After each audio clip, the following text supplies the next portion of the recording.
Parquet, dont le thème cette année porte sur la redynamisation du service d'exécution des peines et réponse à la surpopulation carcérale.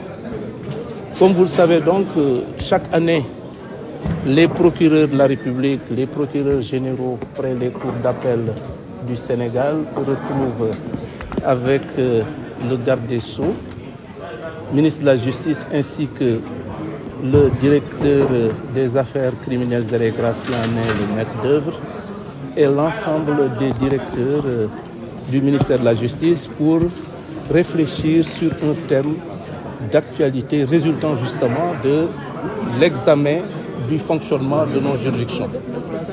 Cette année, nous avons privilégié le principe de la redynamisation des services d'exécution des peines, service essentiel dans le fonctionnement des parquets, parce que c'est un bon fonctionnement de ce service qui permet effectivement aux décisions de justice d'être exécutées et évidemment de permettre à l'administration de la justice, au service public de la justice, de contribuer de façon substantielle à générer des ressources nécessaires au bon fonctionnement de tous les services.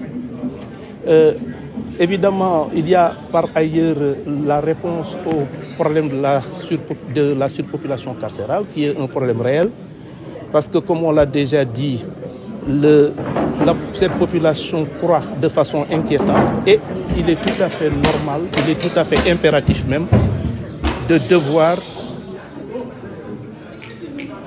devoir y apporter les réponses appropriées.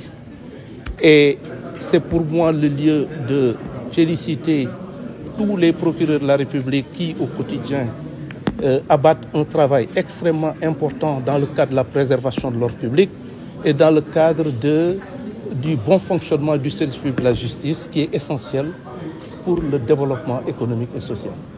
Je vous remercie donc d'avoir bien voulu quand même venir couvrir cet événement essentiel dans la vie du ministère public. Monsieur le ministre, vous savez, moi je ne vais pas entrer dans ces considérations.